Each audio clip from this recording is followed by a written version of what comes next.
Hi, this is Regina from Simply Fundamental. I'm taking a morning walk and I thought I would just do a walk and talk and explain the difference between frugality and cheap, because frugality gets such a bad rap.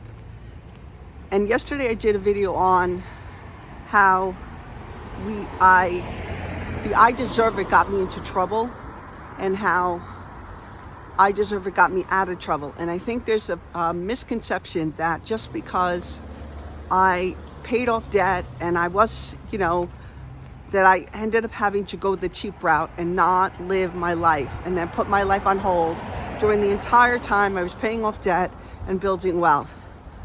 And no, that's not true. So I wanted to go into that. First, I got to enjoy all the same things I did before. The only difference was I didn't have the stress and the financial burden on me. I figured out ways to live my life either free or half price or at a deep discount. And that's the difference. So for instance, going to the first thing, like I love coffee. I love my Dunkin' Donuts. And I would buy, now I use a percolator only because of camping, but I still buy coffee, but I love Dunkin' Donuts. So me and Dunkin' Donuts get along very well, and I figured out a way to hedge the price of coffee. I would buy coffee coupons. So during the Thanksgiving time of the year, they used to sell these coupons, and unfortunately they don't anymore, but my Dunkin' Donut bucks. So I would buy these Dunkin' Donut bucks and I would just buy coffee once a year. Basically, these books were 10 coffee coupons for $10. So basically it was $1 a cup of coffee. And I would have them steam my milk and have sort of like a latte, except with coffee, which is exactly the way I like it. So I was getting my coffee, but instead of me paying $3 a cup, now I'm only paying $1. So that's how I hedged the price on coffee.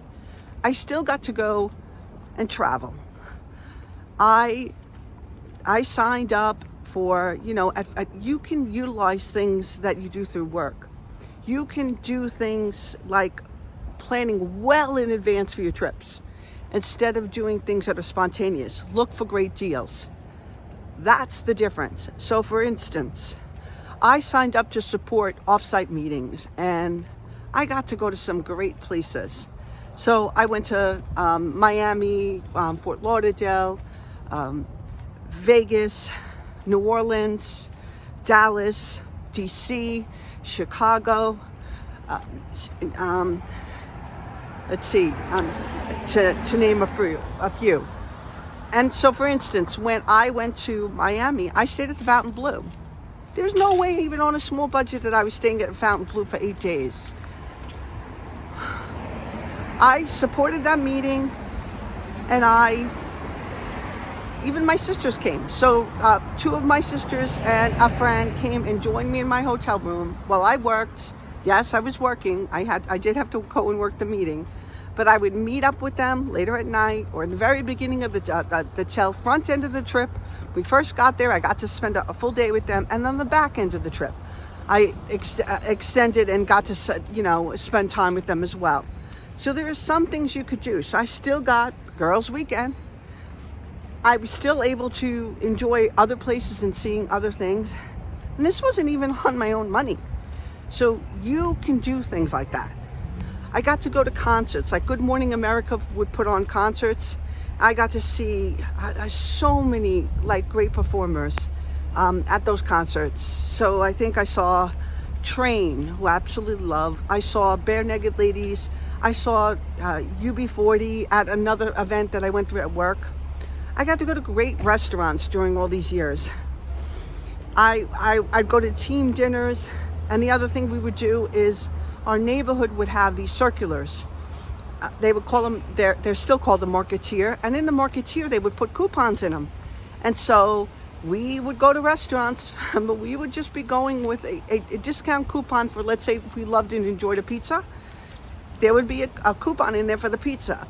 and we would go and pay less for the pizza than other people would be paying. The same way as we were hedging the price on coffee, we were hedging the price on pizza. I got to, so many things. I still got to do other things that were really important to me. Just want to make sure I'm not coming across anyone and filming anyone that doesn't want to be filmed. I still got to do really great things, like, for instance, since I was a kid, I had bad sight. And so it's not like I went without. I got LASIK. I did LASIK while I was paying off debt and while I was saving money. I got LASIK done. And so, no, you don't have to give up on those things. I never wore my retainer. When I was a kid, I lost my retainer pretty early on. I got Invisalign. So just because you're saving money and you're building wealth doesn't mean you do without. It just means you be really careful and selective on how you want to spend your money. You decide how to spend your money. And also, as you're growing your career, you're starting to earn more money. So the saving money and the amount that you get to spend on life changes as you go along. Now, granted, if you are a little bit older in life and you're starting out, the difference between your needs and your wants might be vastly different from somebody who was in their 30s, when the way I was when I was starting out. So I was in my 30s, paying off debt, and still living my life. I still got to go to Europe. The only difference was it was a planned trip. So you do a lot more research. It's not as spontaneous, but you're still going, and you almost get to experience what I feel like is twice, because you experience it in the planning stage and then you experience in the actual going stage. So I went to Barcelona, France, and Italy, all in one trip in a two-week span. So it's not like I don't get to do things, or you won't get to do things. Plan how you want to spend your money. No one's there dictating to you that you can't do things. It's up to you how you're going to do it.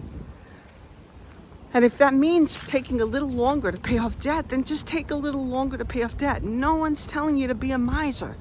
There is no such thing about being cheap. I still got to go to ball games.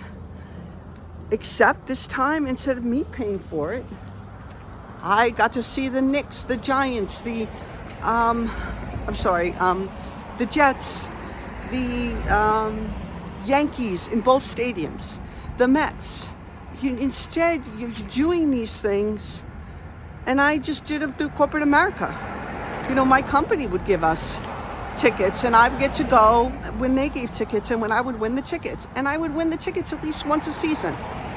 And so I've never went to a ball game by myself anyway, but as far as concerts, I still went to concerts, except I would utilize, in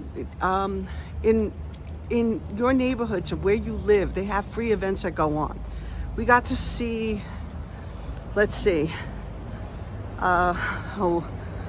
Kool and the Gang, the Monkees before the lead singer of the Monkees passed. So my husband was so thrilled about that. I'm going to turn around and go the other way. We got to do those kind of things, and they were just free concerts that were going on. So you can still do and live your life and not feel like you're being deprived. It's just figure out a way to live your life for half price, for a third of the price, for no money. There are things that you could do that, like I was explaining with me getting, going on trips through my employer. I got to go on trips and see, parts of the country that I myself couldn't afford to do. So utilize what you can and the resources that you have, and try to figure out how to do these things. And also enjoy the free things that are out there. There's a lot of free things you could be doing. the parks, the boat rides, the summer concerts, the fall events, the picnics on the grass, with the movies in the park, the concerts, the street fairs. I mean, there was just so many things that are going on in life that you can enjoy for free. And then if there are things that are really important to you, by all means, go ahead and do them. My husband turned 50.